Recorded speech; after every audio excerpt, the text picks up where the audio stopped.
Hi friends, ಎಲ್ರಿಗೂ ನಮಸ್ಕಾರ. ಇವತ್ತು ನಾನು ನಿಮಗೆ ಒಂದು ಹಿಸ್ಟಾರಿಕಲ್ ದೇವಾಲಯ ಕರ್ಕೊಂಡು ಹೋಗ್ತಾ ಇದ್ದೀನಿ. ಇದಿರೋದಿಲ್ಲಪ್ಪ ಅಂದರೆ ಸೋಮನಾಥ್ಪುರದಲ್ಲಿರುವಂಥ ಕೇಶವ ದೇವಾಲಯ ಕರ್ಕೊಂಡು ಹೋಗ್ತಾ ಇದ್ದೀನಿ.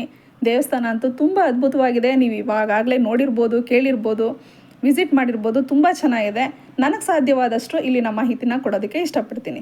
ಇದು ಮೈಸೂರು ಡಿಸ್ಟ್ರಿಕ್ಟ್ ಟಿ ನರಸೀಪುರದಲ್ಲಿದೆ. ಟಿ ನರಸೀಪುರದಿಂದ ಹೋಗಬೇಕು ಅಂದರೆ ಸುಮಾರು 11 ಕಿಲೋಮೀಟರ್ ಆಗುತ್ತೆ. ಬನ್ನೂರು ಕಡೆಯಿಂದನೂ ಹೋಗ್ಬೋದು. ನೀವು ಬನ್ನೂರು ರೂಟಿಂದ ಹೋಗಬೇಕು ಅಂದರೆ ಸುಮಾರು ಒಂದು 6ರಿಂದ 7 ಕಿಲೋಮೀಟರ್ ಅಷ್ಟಾಗುತ್ತೆ. ರೋಡ್ ಅಂತೂ ತುಂಬ ಚೆನ್ನಾಗಿದೆ. ಗೂಗಲ್ ಮ್ಯಾಪ್ ಕೂಡ ಹಾಕ್ಕೊಂಡು ಹೋಗ್ಬೋದು. ಈ ದೇವಾಲಯ ಸ್ಥಾಪನೆಯಾಗಿ ಸುಮಾರು 750 ವರ್ಷಗಳು ಕಳೆದಿದೆ. 1268ರಲ್ಲಿ ಸೋಮನಾಥ ದಂಡನಾಯಕ ಎಂಬುವರು ಹೊಯ್ಸಳರ ರಾಜ 3ನೇ ನರಸಿಂಹರಾಜ ಆಸ್ಥಾನದಲ್ಲಿ ಸೋಮನಾಥರವರು ಕಂದಾಯ ಅಧಿಕಾರಿಯಾಗಿ ಕಾರ್ಯನಿರ್ವಹಿಸುತ್ತಾ ಇದ್ದರು. ಈ ದೇವಾಲಯವನ್ನು ಸೋಮನಾಥರವರು ಕಟ್ಟಿಸಿದ್ರಿಂದ ಈ ಸ್ಥಳಕ್ಕೆ ಸೋಮನಾಥಪುರ ಅಂತ ಹೆಸರು ಬಂತು. ಇಲ್ಲಿ ಒಂದೇ ಜಗಲಿ ಮೇಲೆ 3 ದೇವಾಲಯ ಇದೆ. 1 ವೇಣುಗೋಪಾಲ, 2 ಕೇಶವ, ಹಾಗೆ 3ನೇದು ಜನಾರ್ದನ ದೇವಾಲಯ. ಈ 3 ದೇವಾಲಯಗಳಲ್ಲಿ ಯಾವುದೇ ರೀತಿ ಪೂಜೆ ನಡೆಯಲ್ಲ. ಕಾರಣ ಏನಂದರೆ 2 ಬಾರಿ ಮುಸ್ಲಿಮರು ದಾಳಿ ಮಾಡ್ತಾರೆ. ಈ ದಾಳಿ ಅಂದರೆ ವಿಗ್ರಹಗಳನ್ನ ಒಡೆದು ಹಾಳು ಮಾಡೋದೇ ಇವರ ಉದ್ದೇಶ ಆಗಿರುತ್ತೆ. 1311ರಲ್ಲಿ ಅಲ್ಲಾವುದ್ದೀನ್ ಖಿಲ್ಜಿಯ ದಂಡನಾಯಕ ಮಲ್ಲಿಕಾಫರ್ ಎಂಬುವರು ಈ ದೇವಾಲಯದಲ್ಲಿ ಮೊದಲನೇ ಸರಿ ಲೂಟಿ ಮಾಡ್ತಾರೆ. 2ನೇ ಸರಿ 1326ರಲ್ಲಿ ಮೊಹಮ್ಮದ್ ಬಿನ್ ತುಘಲಕ್ ಇಲ್ಲಿನ ಮೂಲ ವಿಗ್ರಹವನ್ನು 3 ದೇವಾಲಯಗಳ ವಿಗ್ರಹಗಳನ್ನ ಭಿನ್ನ ಮಾಡ್ತಾರೆ. ಈ ಭಿನ್ನ ಮಾಡಿದಂಥ ವಿಗ್ರಹಗಳಿಗೆ ಯಾವುದೇ ರೀತಿ ಪೂಜೆಗಳು ನಡೆಯಲ್ಲ. ಅದು ಹಿಂದೂ ಸಂಪ್ರದಾಯಗಳ ಪ್ರಕಾರ ಭಿನ್ನ ಆಗಿರೋ ವಿಗ್ರಹಗಳನ್ನೇ ಆಗಲಿ, ಫೋಟೋಗಳನ್ನೇ ಆಗಲಿ ಯಾವುದೇ ರೀತಿ ಪೂಜೆನ ಮಾಡಲ್ಲ. ಈ ದೇವಾಲಯದ ಹೆಸರೇ ಕೇಶವ ದೇವಾಲಯ ಅಂತ ಕರೀತಾರೆ. ಈ ದೇವಾಲಯವನ್ನು ಸೋಮನಾಥ ಕಟ್ಟಿಸಿದ್ರಿಂದ ಸಾಮಾನ್ಯವಾಗಿ ಸೋಮನಾಥ ಅನ್ನೋ ಹೆಸರು ಶಿವನಿಗೆ ಸಂಬಂಧಪಟ್ಟಿದ್ದು. ಆದರೆ ಇಲ್ಲಿ ಶಿವನಿಗೆ ಪೂಜೆ ಸಲ್ಲಿಸಲ್ಲ. ಶಿವನ ದೇವಾಲಯವೂ ಕೂಡ ಅಲ್ಲ, ಇದು ಮಹಾವಿಷ್ಣುವಿನ ದೇವಾಲಯ. ದೇವಾಲಯ ಕಟ್ಟಿಸಿದ್ರಿಂದ ಈ ಊರಿಗೆ ಸೋಮನಾಥಪುರ ಅಂತ ಹೆಸರು ಬಂತು.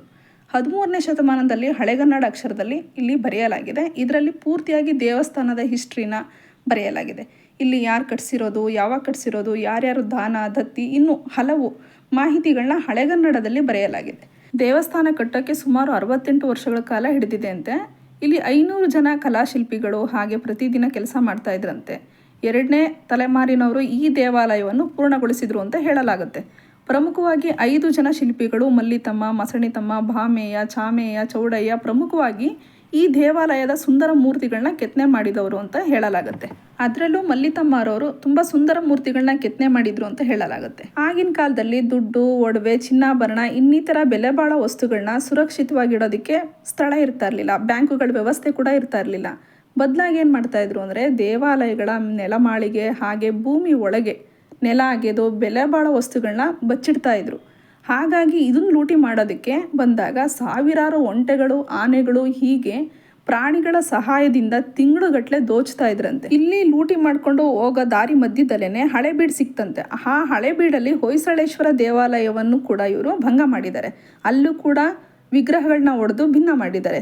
ಅಲ್ಲಿ ಒಂದು ದೇವಾಲಯದಲ್ಲಿ ಅಂದರೆ ಒಂದು ದೇವಸ್ಥಾನದಲ್ಲಿ ಮಾತ್ರ ಪೂಜೆ ನಡೆಯುತ್ತಂತೆ, ಮತ್ತೊಂದು ದೇವಾಲಯಕ್ಕೆ ಪೂಜೆ ನಡೆಯಲ್ವಂತೆ. ಆದರೆ ಇಲ್ಲಿ 3 ದೇವಾಲಯಗಳ ವಿಗ್ರಹಗಳನ್ನ ಒಡೆದಿರೋದ್ರಿಂದ ಇಲ್ಲಿ 3 ದೇವಾಲಯಗಳಲ್ಲೂ ಕೂಡ ಪೂಜೆ ನಡೆಯಲ್ಲ. ಈ ದೇವಾಲಯದ ನಿರ್ಮಾಣ ಪೂರ್ತಿ ಬಳಪದ ಕಲ್ಲಿನಿಂದನೇ ಮಾಡಲಾಗಿದೆ ಅಂತ ಹೇಳ್ತಾರೆ. ಅಂದರೆ ಇದು ಒಂದು ದೊಡ್ಡ ಬಂಡೆ. ಇದನ್ನು ಚಿಕ್ಕ ಚಿಕ್ಕ ಪೀಸ್ಗಳನ್ನಾಗಿ ಕಟ್ ಮಾಡಿ ಈ ಟೆಂಪಲನ್ನು ಇಂಟರ್ಲಾಕ್ ಸಿಸ್ಟಮಲ್ಲಿ ಜೋಡಿಸಿದ್ದಾರೆ. ಈ ದೇವಾಲಯವನ್ನು ಹೊಯ್ಸಳ ಶೈಲಿಯಲ್ಲಿ ಅಂದರೆ ಸ್ಟಾರ್ ಶೇಪಲ್ಲಿ ಕಟ್ಟಿರೋವಂಥದ್ದು. ನಕ್ಷತ್ರಾಕಾರದಲ್ಲಿ ಜಗಲಿ ಇದ್ದು ಈ ದೇವಾಲಯವನ್ನು ಬಳಪದ ಕಲ್ಲಿನಿಂದ ಮಾಡಲಾಗಿದೆ. ಇಲ್ಲಿ ಒಂದಲ್ಲ ಲಕ್ಷಾಂತರ ಪೀಸ್ಗಳನ್ನು ಕೆತ್ತನೆ ಮಾಡಿ ಇಂಟರ್ಲಾಕ್ ಸಿಸ್ಟಮಲ್ಲಿ ಮಾಡಲಾಗಿದೆ. ಇದನ್ನು ಆಗಿನ ಕಾಲದಲ್ಲಿ ಸಿಮೆಂಟು, ಇಟ್ಟಿಗೆ, ಕಬ್ಬಿಣ ಏನೂ ಬಳಸಿಲ್ಲ. ಆವಾಗ ಏನೂ ಇರಲಿಲ್ಲ. ಹಾಗಾಗಿ ಇದನ್ನು ಬಳಪದ ಕಲ್ಲಿನಿಂದನೇ ಕೆತ್ತನೆ ಮಾಡಿ ಇಂಟರ್ಲಾಕ್ ಸಿಸ್ಟಮಲ್ಲಿ ಇದನ್ನು ಜೋಡಿಸಲಾಗಿದೆ. ಈ ಬಳಪದ ಕಲ್ಲು ಭೂಮಿ ಒಳಭಾಗದಲ್ಲಿದ್ದಾಗ ತುಂಬ ಸಾಫ್ಟಾಗಿ ಇದ್ದಿದ್ದ ಕಾರಣ ಏನಾಗುತ್ತೆ, ಕೆತ್ತನೆ ಮಾಡೋದಕ್ಕೆ ಬಹಳ ಸುಲಭವಾಗಿತ್ತಂತೆ. ನಂತರ ಅದು ಗಟ್ಟಿಯಾಗ್ತಾ ಹೋಗುತ್ತಂತೆ. ಈ ಟೆಂಪಲನ್ನು ಮತ್ತೆ ಬಿಚ್ಚಿ ಜೋಡಿಸೋ ರೀತಿ ಈ ದೇವಾಲಯನ ನಿರ್ಮಾಣ ಮಾಡಿದ್ದಾರೆ ಅಂತ ಹೇಳಲಾಗುತ್ತೆ. ಇದು ನಾರ್ತ್ ಇಂಡಿಯನ್ ಸ್ಟೈಲ್ ಟೆಂಪಲ್ ಅಂದರೆ ಈ ರೀತಿ ಮಾಡಲಾಗಿರುತ್ತೆ. ಇದು ಪೂರಿ ಜಗನ್ನಾಥ್ ಟೆಂಪಲ್ ಇದೆಯಲ್ಲ ಆ ರೀತಿ ನಾಗರ ಶೈಲಿಯಲ್ಲಿದೆ. ಸೌತ್ ಇಂಡಿಯನ್ ಟೆಂಪಲಲ್ಲಿ ಕಟ್ಟಿರೋವಂಥದ್ದು ದ್ರಾವಿಡ ಶೈಲಿಯಲ್ಲಿ ಅಂದರೆ ಫ್ಲಾಟ್ ಆದ ಹೊಯ್ಸಳರ ಲಾಂಛನ ಅಂದರೆ ಸಿಂಹ. ಈ ಸಿಂಹದ ಮುಖವನ್ನೇ ಕೂಡ ಇವರು ಭಿನ್ನ ಮಾಡಾಕಿದ್ದಾರೆ. ಸಿಂಹದ ಮುಖವನ್ನು ಪೂರ್ತಿಯಾಗಿ ಒಡೆದಾಕ್ಬಿಟ್ಟಿದ್ದಾರೆ. ಮುಸ್ಲಿಮರು ಮೊದಲು ಹಿಂದೂ ಟೆಂಪಲ್ಗಳನ್ನ ಅಟ್ಯಾಕ್ ಮಾಡಿದಾಗ ಫಸ್ಟ್ ಅವ್ರು ಮಾಡೋ ಕೆಲಸ ಏನಪ್ಪ ಅಂದರೆ ವಿಗ್ರಹಗಳ ಮೂಗ್ನ ಹೊಡಿತಾರೆ. ಯಾಕಪ್ಪ ಅಂತ ಹೇಳಿದ್ರೆ ವಿಗ್ರಹಗಳಲ್ಲಿ ಸುಂದರವಾಗಿ ಕಾಣೋದಕ್ಕೆ ಕಾರಣನೇ ಮೂಗು. ಹಾಗಾಗಿ ಅದು ಸುಂದರವಾಗಿ ಕಾಣಬಾರ್ದು ಅನ್ನೋ ಉದ್ದೇಶಕ್ಕೇ ಮೂಗು, ಕೈಕಾಲು ಇವುಗಳನ್ನ ಒಡೆದು ಹಾಕ್ತಾರೆ. ಇಲ್ಲಿ ಆನೆ ಕೆತ್ತನೆಗಳನ್ನಂತೂ ಧ್ವಂಸ ಮಾಡಾಕಿದ್ದಾರೆ. ಬೇಲೂರು, ಹಳೇಬೀಡು ಎಲ್ಲೇ ನೋಡಿದರೂ ಕೂಡ ಪ್ಯಾನಲಲ್ಲಿ ಅಂದರೆ ಈ 3 ಸಾಲಲ್ಲೂ ಒಂದೇ ರೀತಿ ಇರುತ್ತೆ. 1ನೇ ಸಾಲಲ್ಲಿ ಆನೆಗಳ ಸಾಲು, 2ನೇ ಸಾಲಲ್ಲಿ ಕುದುರೆಗಳ ಸಾಲು, 3ನೇ ಸಾಲಲ್ಲಿ ಹೂಬಳ್ಳಿಗಳ ಸಾಲು, ಹಾಗೆ ರಾಮಾಯಣ ಮತ್ತು ಮಹಾಭಾರತದ ಕಥೆಗಳು, ಲಕ್ಷ್ಮಿ ಮತ್ತು ಮಹಾವಿಷ್ಣುವಿನ ವಿವಿಧ ರೂಪಗಳು, ಮೇಲ್ಗಡೆ ಭಾಗದಲ್ಲಿ ಕಾಮಸೂತ್ರ. ಅಂದರೆ ಹೊಯ್ಸಳರ ಕಾಲದಲ್ಲಿ ಅವರ ಆಡಳಿತ ಹೇಗಿತ್ತಪ್ಪ ಅಂದರೆ ಆನೆ ಎಷ್ಟು ಬಲಶಾಲಿಯಾಗಿದ್ದರು, ಕುದುರೆ ಎಷ್ಟು ವೇಗವಾಗಿ ಓಡ್ತಾ ಇತ್ತು, ಎಷ್ಟು ಸುಂದರವಾಗಿತ್ತು, ಅವರ ಆಡಳಿತ ಅಧಿಕಾರ ಹೇಗಿತ್ತು ಅನ್ನೋದ್ರ ಬಗ್ಗೆ ಈ 3 ಸಾಲಿನಲ್ಲೂ ಕೆತ್ತನೆ ಮಾಡಲಾಗಿದೆ. ಈ ಕೆತ್ತನೆಯು ಧರ್ಮ, ಅರ್ಥ, ಕಾಮ, ಮೋಕ್ಷ ಅಂತ ಹೋಲಿಕೆ ಮಾಡಿ ಹೇಳ್ತಾರೆ. ಹಾಗೆ ವಿಷ್ಣುವಿನ ದಶಾವತಾರ, ಸಹಸ್ರನಾಮಗಳು ಇವೆ. ವಿಷ್ಣುವಿನ ಹಲವು ರೂಪಗಳು ಹಾಗೂ ಅವತಾರಗಳನ್ನ ಇಲ್ಲಿ ಕೆತ್ತಲಾಗಿದೆ. ಈ ದೇವಾಲಯ ನಿರ್ಮಾಣ ಆದ 45 ವರ್ಷಗಳ ಕಾಲ ಪೂಜೆ ಮಾಡ್ತಾಯಿದ್ರು. ಯಾವಾಗ ದಾಳಿ ಮಾಡಿ ವಿಗ್ರಹಗಳನ್ನ ಒಡೆದು ಭಿನ್ನ ಮಾಡಲಾಯಿತೋ ಆಗ ಪೂಜೆ ನಿಲ್ಲಿಸಿ ಈ ದೇವಾಲಯನ ಮ್ಯೂಸಿಯಂ ಅಥವಾ ಮಾನ್ಯುಮೆಂಟ್ ಆಗಿ ಕನ್ವರ್ಟ್ ಮಾಡ್ಕೋತಾರೆ. ಆಗಿನ ಕಾಲದಲ್ಲಿ ಅಭಿಷೇಕ ಆದ ನೀರು ಹೊರಬರೋದಕ್ಕೆ ಗರ್ಭಗುಡಿಯಿಂದ ಹೊರಗಿನವರೆಗೂ 13 ಅಡಿ ಉದ್ದ ಒಂದೇ ಕಲ್ಲಿನಿಂದ ಮಾಡಲಾಗಿದೆ. 3 ದೇವಾಲಯಗಳಲ್ಲೂ ಕೂಡ ಬೇರೆ ಬೇರೆಯಾಗಿ ಅಭಿಷೇಕದ ನೀರು ಹೊರಬರೋದಕ್ಕೆ ಮಾಡಿರೋಂಥ ಇದನ್ನು ಮಕರ ಪ್ರಣಾಳ ಅಂತ ಕರೀತಾರೆ. ಸಂಸ್ಕೃತದಲ್ಲಿ ಮೊಸಳೆ ಅಂತ ಕರೀತಾರೆ ಇದನ್ನು. ಈ ದೇವಾಲಯವನ್ನು ನಕ್ಷತ್ರಾಕೃತಿಯಲ್ಲಿ ಕೆತ್ತಲಾಗಿದೆ. ಮಹಾವಿಷ್ಣುವಿನ 8ನೇ ಅವತಾರ ಶ್ರೀಕೃಷ್ಣನ ಅವತಾರ. ಈ ಶ್ರೀಕೃಷ್ಣನ ಅವತಾರದಲ್ಲಿ ಇರೋವಂಥ ಕೆತ್ತನೆಯಲ್ಲಿ ಶ್ರೀಕೃಷ್ಣನ ಕೊಳಲನ್ನೇ ಭಿನ್ನಗೊಳಿಸಲಾಗಿದೆ. ಇಲ್ಲಿ ಶ್ರೀಕೃಷ್ಣನು ಬಾಲ್ಯದ ದಿನಗಳನ್ನು ಕಳೆದ ಸಮಯ ಹಾಗೂ ಪೂತನಿಯನ್ನು ಕೊಂದ ಶಿಲ್ಪಿಗಳನ್ನು ಕೂಡ ನಾವಿಲ್ಲಿ ಕಾಣಬಹುದು. ಕಂಸನು ಕಳುಹಿಸಿದ ರಾಕ್ಷಸ ಶಕಬಾಸುರನನ್ನು ಶ್ರೀಕೃಷ್ಣ ಸಂಹರಿಸಿದ್ದು ಕೂಡ ಇಲ್ಲಿ ನಾವು ನೋಡಬಹುದು. ಅಷ್ಟು ಶಿಲ್ಪಗಳ ಕೆತ್ತನೆಗಳು ಇಲ್ಲಿ ಒಳಗೊಂಡಿದೆ. ಇಲ್ಲಿ ಆಯುಧ ಪೂಜೆ ಸಮಯದಲ್ಲಿ ಮಾತ್ರ ದೇವರ ವಿಗ್ರಹಗಳನ್ನ ಸ್ವಚ್ಛಗೊಳಿಸಲಾಗುತ್ತೆ. ಸಾಮಾನ್ಯವಾಗಿ ಶಿವ ತಪಸ್ ಮಾಡ್ತಾ ಇರೋಂಥ ಸ್ಟ್ಯಾಚ್ಯೂಗಳನ್ನ ನಾವು ಈಗಾಗಲೇ ಎಲ್ಲ ಕಡೆ ನೋಡ್ತೀವಿ. ಆದರೆ ವಿಷ್ಣು ತಪಸ್ ಮಾಡ್ತಾ ಇರೋಂಥ ವಿಶೇಷ ಕಲಾಕೃತಿ ನಿಮಗೆ ಎಲ್ಲೂ ಕಾಣಸಿಗಲ್ಲ. ಒಂದು ಇಲ್ಲಿ, ಮತ್ತೊಂದು ಉತ್ತರ ಭಾರತದ ಬದ್ರಿನಾಥದಲ್ಲಿ ಮಾತ್ರ ನಾವು ನೋಡ್ಬೋದು. ಅಲ್ಲಿ ನರನಾರಾಯಣ ಅಥವಾ ಬದ್ರಿನಾರಾಯಣ ಅಂತ ಕರೀತಾರೆ. ಅಲ್ಲಿ ಅವರಿಗೆ ಪೂಜೆ ಸಲ್ಲಿಸಲಾಗುತ್ತೆ. ಆದರೆ ಇಲ್ಲಿ ಪೂಜೆ ಸಲ್ಲಿಸಲಾಗಲ್ಲ. ಕಾರಣ ಇಷ್ಟೇ, ಇಲ್ಲಿ ವಿಗ್ರಹವನ್ನು ಭಿನ್ನ ಮಾಡಿದ್ದಾರೆ. ಈ ಕಾರಣದಿಂದನೇ ಇಲ್ಲಿ ಪೂಜೆನ ಸಲ್ಲಿಸಲಾಗಲ್ಲ. ಹಾಗೂ ಸಾಮಾನ್ಯವಾಗಿ ನಾವು ಲಕ್ಷ್ಮೀ ವಿಗ್ರಹಗಳನ್ನ ನೋಡ್ತಾ ಹೋದರೆ ಒಂದು ಕೂತಿರೋದಿರುತ್ತೆ ಅಥವಾ ಇಲ್ಲ ನಿಂತಿರೋದಿರುತ್ತೆ. ಆದರೆ ಇಲ್ಲಿ ಈ ಸ್ಥಳದಲ್ಲಿ ಲಕ್ಷ್ಮೀ ನೃತ್ಯ ಮಾಡುತ್ತಿರುವಂಥ ವಿಶೇಷವಾಗಿರೋ ಕೆತ್ತನೆಯನ್ನು ಇಲ್ಲಿ ನಾವು ಕಾಣಬಹುದು. ಸಾಮಾನ್ಯವಾಗಿ ಲಕ್ಷ್ಮಿ ಕುಳಿತಿರೋದನ್ನು ನೋಡಿರ್ತೀವಿ ಅಥವಾ ನಿಂತಿರೋದನ್ನು ನೋಡ್ತೀವಿ. ಆದರೆ ನೃತ್ಯ ಮಾಡ್ತಾ ಇರೋಂಥ ವಿಗ್ರಹವನ್ನು ನಾವು ಎಲ್ಲೂ ನೋಡಿರೋಕ್ಕೆ ಸಾಧ್ಯ ಇಲ್ಲ. ಅದು ಇಲ್ಲಿ ಮಾತ್ರ ಸಾಧ್ಯ. ಹಾಗೂ ಚತುರ್ಮುಖ ಬ್ರಹ್ಮನ ವಿಗ್ರಹ, ಧನ್ವಂತರಿ ವಿಗ್ರಹಗಳನ್ನ ಇಲ್ಲಿ ನಾಶ ಮಾಡಲಾಗಿದೆ. ಇಲ್ಲಿ ದಶಾವತಾರಗಳಾದ 1ನೇ ಅವತಾರ ಮಹಾವಿಷ್ಣುವಿನ ದಶಾವತಾರಗಳಲ್ಲಿ 1ನೇ ಅವತಾರ ಮತ್ಸ್ಯಾವತಾರ. ಮುಖವನ್ನು ಮೀನಿನ ರೂಪದಲ್ಲಿ ಕೂಡ ಇಲ್ಲಿ ಕೆತ್ತಲಾಗಿದೆ. 2ನೇ ಅವತಾರ ಕೂರ್ಮಾವತಾರದಲ್ಲಿ ಮಂದಾರ ಪರ್ವತವನ್ನು ಕೈಯಲ್ಲಿ ಹಿಡಿದಿರುವ ಹಾಗೆ ಕೆತ್ತಲಾಗಿದೆ. 3ನೇ ಅವತಾರ ವರಾಹ. ಹೀಗೆ 4ನೇ ಅವತಾರ ನರಸಿಂಹ ಅವತಾರದಲ್ಲಿ ಮಹಾವಿಷ್ಣು ಶ್ರೀ ಲಕ್ಷ್ಮಿಯನ್ನು ತೊಡೆ ಮೇಲೆ ಕೂರಿಸ್ಕೊಂಡಿರೋವಂಥದ್ದನ್ನು ಇಲ್ಲಿ ನಾವು ಕೆತ್ತನೆಯಲ್ಲಿ ನೋಡ್ಬೋದು. ಆದರೆ ಇಲ್ಲಿ ಆ ನರಸಿಂಹನ ಮೂರ್ತಿಯನ್ನು ಕೂಡ ಒಡೆಯಲಾಗಿದೆ, ಲಕ್ಷ್ಮಿಯನ್ನು ಕೂಡ ಇಲ್ಲಿ ಒಡೆಯಲಾಗಿದೆ. ಇಲ್ಲಿ ಚಿಕ್ಕದಾಗಿದ್ದರೂ ಚೊಕ್ಕವಾಗಿ ಕೆತ್ತಲಾಗಿದೆ. ಇಲ್ಲಿ ಕಾಡಿನಲ್ಲಿ ವಾಸಿಸುವ ಪ್ರಾಣಿಗಳು, ಬೆಟ್ಟ ಗುಡ್ಡ ಪ್ರಾಣಿಗಳು, ನದಿ ಹಾಗೂ ನದಿಯಲ್ಲಿ ವಾಸಿಸುವ ಜಲಚರಗಳನ್ನ ಕೂಡ ಇಲ್ಲಿ ಕೆತ್ತನೆ ಮಾಡಲಾಗಿದೆ. ಇಲ್ಲಿ 3D ಸಿಸ್ಟಮಲ್ಲಿ ಕೂಡ ಹಂಸ ಪಕ್ಷಿಯು ತನ್ನ ಪಕ್ಷಿಗಳಿಗೆ ಆಹಾರ ಕೊಡುತ್ತಿರುವುದನ್ನು ನಾವು 3Dಯಲ್ಲಿ ನಾವು ನೋಡ್ಬೋದು. ಆ ರೀತಿ ಕೆತ್ತಲಾಗಿದೆ. ಹಿಂದಿನ ಕಾಲದಲ್ಲೇ 3D ರೂಪದಲ್ಲಿ ಅವರ ಕಲ್ಪನೆ ಹೇಗಿತ್ತು ಅಂತ ಅಂದರೆ 3Dನಲ್ಲಿ ಆಗಿನ ಕಾಲದಲ್ಲಿ ಅವರು ಚಿತ್ರಗಳನ್ನ ಅಂದರೆ ಮೂರ್ತಿಗಳನ್ನ ಕೆತ್ತನೆ ಮಾಡ್ತಾಯಿದ್ರು.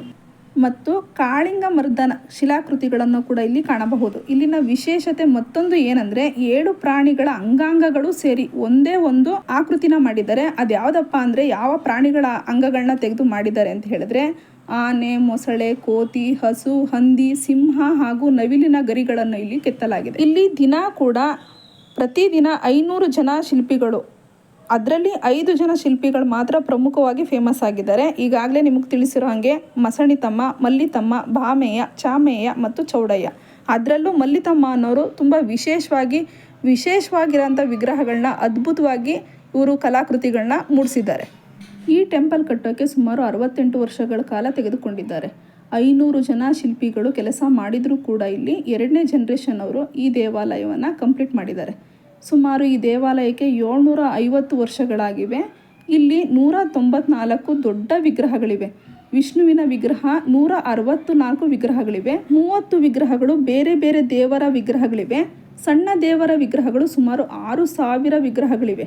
ಈ ಟೆಂಪಲನ್ನು ಇಂಟರ್ಲಾಕ್ ಸಿಸ್ಟಮಲ್ಲಿ ಮಾಡಲಾಗಿದೆ ಹಾಗೂ ಇದರ ರಕ್ಷಣೆಯನ್ನು 1958ರಲ್ಲಿ ಆರ್ಕಾಲಜಿ ಡಿಪಾರ್ಟ್ಮೆಂಟ್ನವರು ವಹಿಸ್ಕೊಂಡಿದ್ದಾರೆ. ಇದು ಬಳಪದ ಕಲ್ಲಿನಲ್ಲಿ ಅಂದರೆ ಬಳಪದ ಕಲ್ಲು 3 ಕಲರಲ್ಲಿ ಡಿವೈಡ್ ಆಗುತ್ತೆ. ಒಂದು ವೈಟು, ಒಂದು ಬ್ಲ್ಯಾಕು, ಹಾಗೆ ಬ್ಲೂ. ಇಲ್ಲಿ 64 ದೇವರ ಕೊಠಡಿಗಳಿವೆ. ಅಲ್ಲಿ 64 ಕೊಠಡಿಗಳಲ್ಲೂ ಕೂಡ ದೇವರ ವಿಗ್ರಹಗಳು ಇತ್ತು. ಈ ದೇವಾಲಯದ ಸುತ್ತಲೂ 560 ಆನೆಗಳ ಕೆತ್ತನೆಗಳು ಕೂಡ ಇದೆ. ಇಲ್ಲಿ ಒಂದರಂತೆ ಮತ್ತೊಂದಿಲ್ಲ. ಇಲ್ಲಿ ಒಂದು ಆನೆಯ ರೀತಿ ಮತ್ತೊಂದು ಆನೆಯ ರೂಪದಲ್ಲಿ ಇಲ್ಲ.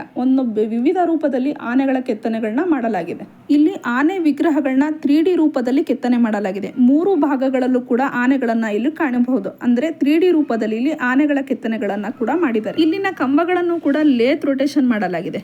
ಅಂದ್ರೆ ಆನೆ ಮತ್ತು ಕುದುರೆಗಳಿಗೆ ಚೈನ್ನ ಕಟ್ಟಿ ಅದನ್ನು ಉಪಯೋಗಿಸ್ಕೊಂಡು ಲೇತ್ ರೊಟೇಷನ್ ಮಾಡಿ ಇದನ್ನು ಡಿಸೈನ್ ಮಾಡಲಾಗಿದೆ. ಹಾಗೆ ಇಲ್ಲಿ ಭೀಮನು ಬಕಾಸುರನನ್ನು ಕೊಲ್ಲುವ ಕೆತ್ತನೆ ಹಾಗೂ ಚಾಮುಂಡಿ ದೇವಿಯು ಕೋಣನ ರೂಪದಲ್ಲಿ ಬಂದಂತಹ ರಾಕ್ಷಸನಾದ ಮಹಿಷಾಸುರನನ್ನು ತ್ರಿಶೂಲದಿಂದ ಅವನ ಕರುಳನ್ನು ತೆಗೆಯುವ ದೃಶ್ಯವನ್ನು ಇಲ್ಲಿ ಕೆತ್ತನೆ ರೂಪದಲ್ಲಿ ನಾವಿಲ್ಲಿ ಕಾಣಬಹುದು. ಹಾಗೆ ಇಲ್ಲಿ ಭಕ್ತ ಪ್ರಹ್ಲಾದನಿಗೆ ಆನೆಯಿಂದ ಸಾಯಿಸುವ ಪ್ರಯತ್ನ, ಬೆಟ್ಟದಿಂದ ತಳ್ಳುವ ಪ್ರಯತ್ನ, ಬೆಂಕಿಗೆ ಆಹುತಿ ಮಾಡುವ ಪ್ರಯತ್ನ, ಹೀಗೆ ತಾಯಿಯಿಂದ ವಿಷ ಉಣಿಸುವಂಥ ಕೆತ್ತನೆಗಳು ಅದ್ಭುತವಾಗಿದೆ. ಪ್ರತಿ ಹಿಂದೂ ದೇವಾಲಯಗಳಲ್ಲೂ ಗರುಡಗಂಬ ಸಾಮಾನ್ಯವಾಗಿರುತ್ತೆ. ದೇವಾಲಯದ ಮುಂಭಾಗನೇ ಇರುತ್ತೆ. ಆದರೆ ಇಲ್ಲಿ ಪೂಜೆ ನಡೆಯದ ಕಾರಣ ಸೈಡಲ್ಲಿ ಇಡಲಾಗಿದೆ. ಅದಕ್ಕೋಸ್ಕರ ಇದನ್ನು ದೀಪಸ್ತಂಭ ಅಂತ ಕರೀತಾರೆ. ಪೂಜೆ ನಡೆದರೆ ಗರುಡಗಂಬ ಅಂತಾರೆ, ಇಲ್ಲವಾದರೆ ದೀಪಸ್ತಂಭ ಅಂತ ಕರೀತಾರೆ.